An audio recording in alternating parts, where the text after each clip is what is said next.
everybody, today I have a new layout for you with photos from a recent trip to a farmer's market.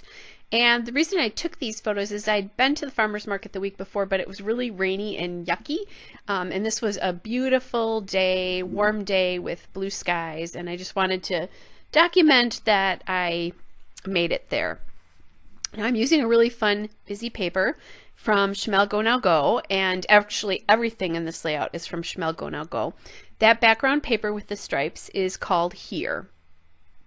And I love the busyness of it, but all the colors together. However, I didn't want my photos to sit straight on that background. They really needed to be popped off of the background somehow. So I chose this green paper from Go Now Go called Move. And then I decided before I started this layout that I've done a few layouts and I haven't used any of those stickers, the word stickers from the sheet, and the word sticker sheet is called Let's Go. They're a really cool coppery colored gold. They're not really gold, they're more coppery or bronzy colored. And I think that's appropriate because this is a fall/travel collection. And so it makes sense that they're a little bit more bronzy. Although I don't think I've used these for any travel layouts, or I don't think I've used a collection for either any travel layouts or any fall layouts so far. So you really can use it. Now I put my title on the wax paper there, and I did that because I knew I was going to need to cut the green paper down, and I didn't want to have to worry about trying to rip that off to get it on my trimmer. And I wasn't quite sure where I wanted it to go. So I kind of looked at it, decided where, and I was just holding it there with, some people mark it with their fingernails, but my fingernails are so short that oftentimes I can't do that. That's what happens when you're a massage therapist. So now I've cut the green paper down, and I decide that I can put the title down.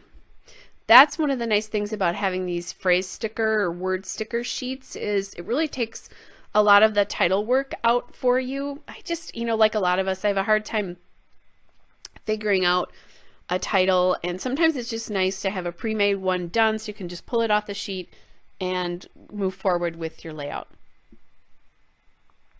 So mine's called Let's Go because I decided it's sunny, and this might be the last chance to get there. That it goes through the end of October. This was the end of September, but I didn't know how nice it was going to be. And the other cool thing is, on this particular day, I got the last sweet corn from one of the vendors there. I'd had it the week before, and it was really good. And she said, this is probably the last crop of the fall, and it was. So it was nice to have sweet corn, which is really prevalent in my area of the country. It's fresh during the summer, and it's so delicious. So we talk about sometimes it's so sweet it tastes like candy, and I have had it where it's so sweet I haven't even put butter on it, which is a way a lot of people butter and salt it here. So, but anyway, I realized that I didn't have my pack of the Go Now Go ephemera. I have the Starshine ephemera to the right there, so I went and I grabbed that. I keep my ephemera packs in these die cut, these photo envelopes from Copper Hopper, and then I keep them in a covered wire basket on my Calyx shelves. So sometimes I keep them with the collection when I'm first using it, but after I've used it, I have to take some of the embellishments out, or I wouldn't have room on my shelves for all of everything. So sometimes I forget to bring them out, which isn't good, because gosh knows there's more embellishments here than there are paper. They'll be with me forever. So I've chosen a couple of things here. One of them is a label that says Adventure Awaits, and I'm going to journal on that. And then the other piece I chose was those glasses, and the reason I chose that was because I decided I was going to, when I went to this, it was sunny, so I had my sunglasses on. Now, that's not part of the story that somebody just looking at this would recognize, but it is part of the story that, for me. And since I'm really making this for myself, not everybody else, that just makes sense that I would do that. I also found that little label up there that says, Take It In, and I had a die cut flower up there, but I didn't like how light it was. It was echoing too much of the blue there. So I found a chipboard flower that was navy with red on the middle, in the middle of it.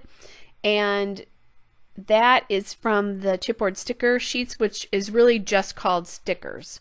The ephemera collection or die cuts there is from the ephemera pack. It's called ephemera. The other thing that chipboard sticker is doing is it's giving me some height up there, and I know I'm going to use a puffy sticker as well, that puffy heart sticker, and those are just called puffy stickers in this particular collection. Now I am going to ink the edges of everything. I need that to help give some definition to the pieces so that they stand out off that busy paper a little bit more. I don't know that Shamel plans on you needing to ink the collection, but she does all the time, and I think it's just probably part of her design aesthetic. And you know, that's just what happens when she designs a collection. I often find with her collections I really need to ink the edges there. So I'm using my Tim Holtz Distress Ink and Vintage Photo to do that with my little ink applicator there. And I'm looking at it, getting it positioned. When I did that, I realized I have a little frayed edge there, so I need to get that off and ink it down. Or get that off and then glue it down. Making sure it's straight, just because I have a straight line there, so I really want to make sure it's straight. And I'll glue this down now, but I'll put more glue on it later with my ATG. I just want it down so that it stays put and I can move things around it later if I need to do that. All right, and I'll be journaling on that piece, I know that. And I kind of like the way that bottom right cluster takes up some of the boring space in that photo, because there's a lot of concrete there in that photo, and not as many vendors. You know, you can't see the vendors quite as well.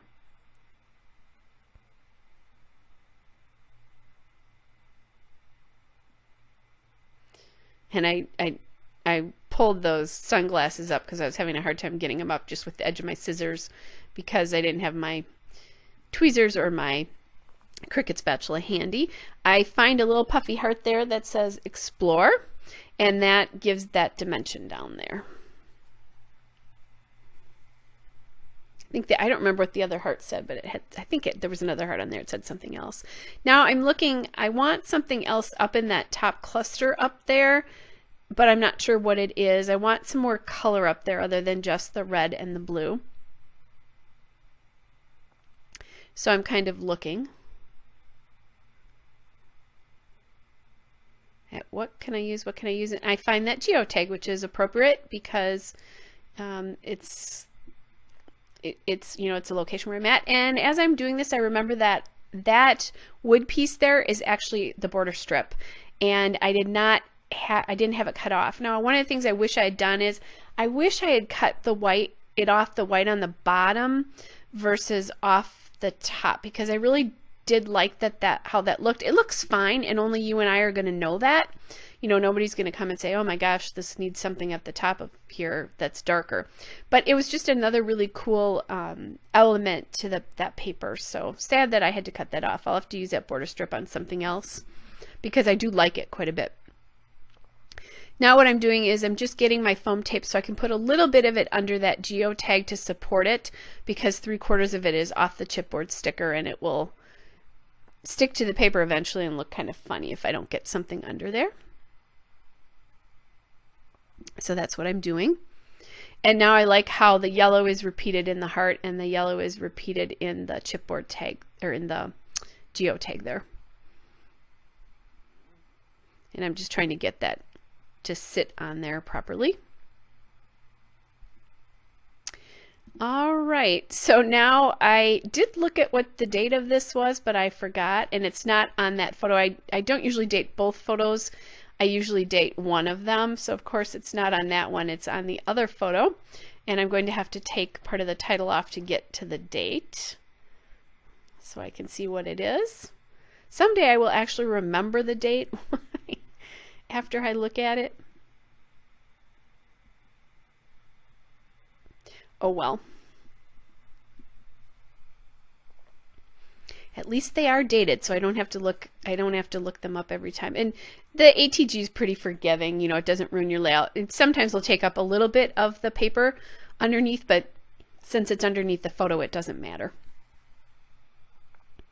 All right, so I'm just going to add my journaling here about my day at the farmer's market and why these particular photos were important enough for me to take.